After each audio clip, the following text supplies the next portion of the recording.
como também das lideranças políticas, nos eixos mais diversificados do pensamento, um relatório único, um relatório capaz de agradar a todos. Mas a convicção clara da necessidade, da conjuntura que possibilita e que nos cobra uma mudança com relação à forma, por um modelo saturado, que todos nós compreendemos que está hoje, que muitas vezes usado até indevidamente como justificativa para todas as atrapalhadas, desvios e desmandos que têm acontecido, inclusive com relação aos recursos públicos no nosso país, se faz necessário que nós tenhamos a compreensão da altivez. Eu acho que eu estou atrapalhando um bocado de gente que está conversando ali, presidente. Da altivez que é necessária que a gente faça esse relatório e que essa comissão tem como obrigação, como também o plenário da Câmara dos Deputados e o Congresso Nacional, de oferecer ao Brasil essa mudança agora. Nós não podemos sair dessa 55ª legislatura sem dar ao Brasil essa reforma política. Seria um ato de irresponsabilidade, de descompromisso, totalmente divorciado do que pensa a sociedade brasileira hoje. A sociedade tem uma esperança.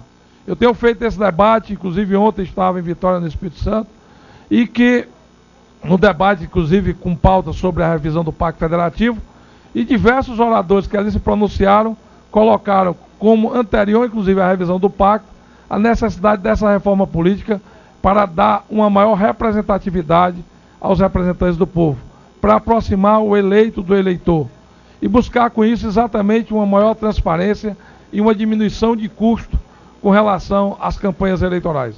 Eu acho que o deputado Marcelo Castro teve sempre essa premissa, conseguiu elaborar um relatório que mesmo talvez a conta-gosto da sua posição pessoal, mas foi aquele que ele abrigou, exatamente no sentido de dar um conteúdo do sentimento da maioria, tanto dos representantes da comissão, como do seu partido, o PMDB, para que a gente pudesse viabilizá-lo. Todos aqui sabem que eu tenho convicção clara naquilo que é distoante com relação ao posicionamento do deputado Marcelo Castro, que é do Distritão. Eu acho que o Distritão é hoje o sistema que mais aproxima o eleitor do eleito, é aquele que dá a maior representatividade, é aquele que tem a mais fácil compreensão para diminuir as distorções e diminui a possibilidade dos caronas, a possibilidade dos acordos espúrios na manutenção de candidaturas, inclusive de celebridades alheias ao mundo político, em função da formação única e exclusivamente do coeficiente eleitoral, que distorce muitas vezes a representatividade da Casa Parlamentar. Eu acho que a gente tem condição de fazer essa votação. Eu só tenho uma preocupação, presidente, do Rodrigo Maia, no sentido de que na segunda noite talvez o tempo seja muito exíguo, muito curto para essa votação. Terça o dia inteiro. A segunda e terça. E vai para plenário na quarta-feira. Terça à noite. Na terça à noite. Eu acho que talvez se a gente começasse na segunda à tarde, eu acho que talvez tivesse uma condição melhor de viabilizar essa votação, porque são muitos temas. Com certeza haverão muitos destaques.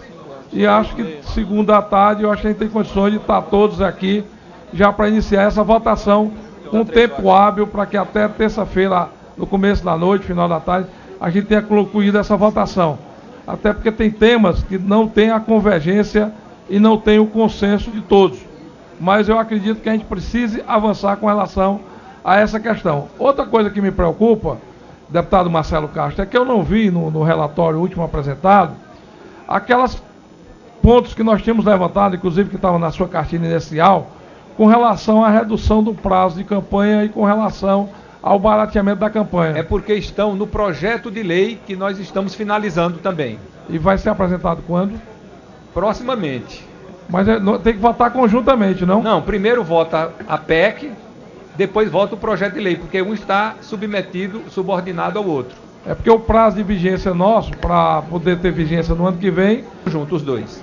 Então a gente tem condições de na segunda-feira estar com isso também já pronto para votação. Então acho que com isso a gente complementa exatamente todas as ações que a gente precisa apresentar dentro dessa perspectiva de reforma política, exatamente para dar uma maior dinamismo às nossas ações e com isso a gente conseguir votar. Eu acho que o fundamental é que nós tenhamos a compreensão que o momento político de saturação do modelo atual chegou a tal ponto que ninguém, nem nós políticos, nem os eleitores, tem mais condições de compreender ou de entender, né, de corresponder, de ter o compromisso, a cumplicidade de um processo político. Eu acho que é necessário e urgente que nós tenhamos a compreensão que nós temos que votar. E tendo que votar, nós temos que aqui fazer um esforço, tipo aqueles esforços que a gente faz no final do ano para votar o orçamento da União, tipo o esforço que a gente faz quando tem uma medida que quer ter como o Código Florestal, como tantas que a gente já votou aqui nessa casa, como o marco regulatório dos portos, em que a gente teve, inclusive, o compromisso de entregá-la à nação pela importância e a urgência que ela tinha. Ela não se trata de uma matéria econômica, se trata de uma matéria eminentemente política, mas que é necessária até para o fortalecimento e do reconhecimento do Congresso Nacional. Vocês podem ter certeza que nós sairemos mais fortalecidos e mais reconhecidos a partir do momento que a gente puder oportunizar, que a gente puder retribuir ao eleitor, puder retribuir ao conjunto da sociedade brasileira uma reforma política capaz de fazer essa aproximação. Como eu já disse, não será de jeito nenhum aquela perfeição, como o doutor Ulisses dizia, que a grande quimera dos homens é a perfeição que eles não as têm, quando entregou a Constituinte de 88. Nós não vamos ter, com certeza, uma lei e uma reforma política que seja uma perfeição e que consiga agradar a todos. É impossível nesse momento.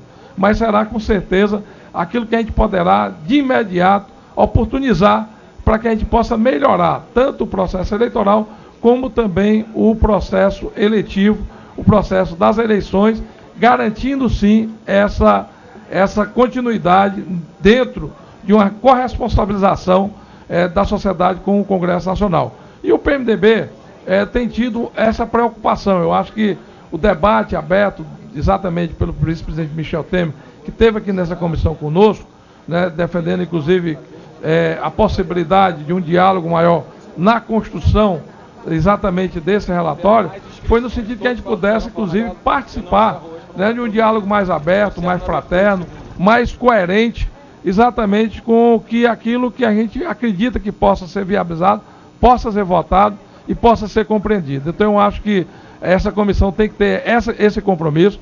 Nós não podemos criar nenhum artifício do ponto de vista regimental no processo legislativo para impedir essa votação. Todos nós, todos os partidos, todos os representantes dessa comissão devem ter essa compreensão muito clara, né, que o objeto do Instituto das Obstruções ou da prorrogação interminável dos questionamentos do ponto de vista regimentais podem inviabilizar essa votação, e inviabilizando essa votação, com certeza, o grande derrotado não seremos nós. O grande derrotado será exatamente o Congresso Nacional, que perderá uma oportunidade de ter uma sintonia, de ter uma proximidade, de ter uma relação mais, inclusive, fraterna, cordial e solidária com a sociedade brasileira, que não aguenta mais ver a política tão diminuída a um papel secundário no processo de organização nosso. Inclusive, quando a gente se nega a votar aquilo que a sociedade quer, nós damos margem, inclusive, para bandeiras retrógradas, como a volta de regimes autoritários, que inclusive a gente vê de vez em quando em algumas manifestações, perdidamente, mas que poderão ecoar quando o Congresso Nacional se acovarda e não debater os temas que a sociedade exige, de forma clara, transparente, mesmo que cada um tenha a sua perspectiva, o seu projeto pessoal, ou a sua forma de pensamento ou ideologia.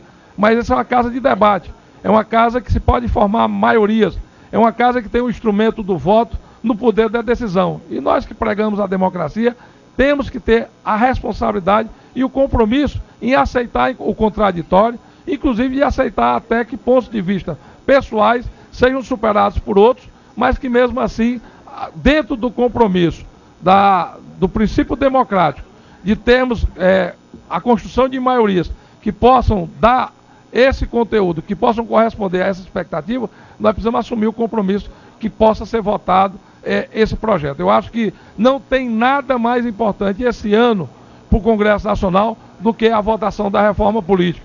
A reforma política será o grande marco da 55ª legislatura, porque será o diferencial num projeto que já vem sendo discutido nessa casa há 20 anos, só o Marcelo há 12 anos já participa aqui de comissões de reforma política, o que contribuiu muito para que ele tivesse um posicionamento claro sobre os mais diversos pontos de vista, e aqui quero fazer e deixar entender que nós no PMDB não queremos criar obstáculos, nem obstrução ao processo de votação. O que nós queremos é que a gente possa sair daqui exatamente fortalecido, com um Congresso reconhecido e fazendo com que a população brasileira possa confiar no seu Congresso Nacional, porque nós estamos dispostos aqui a votar aquilo que nos é cobrado. Muito obrigado, senhor presidente, e parabéns ao deputado Marcelo Castro, que conseguiu fazer o melhor relatório possível.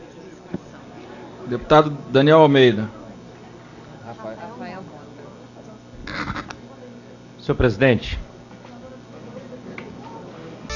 que não que sejam menos importantes. Um segundo encaminhamento. Ministério de Santos, no meu estado de São Paulo.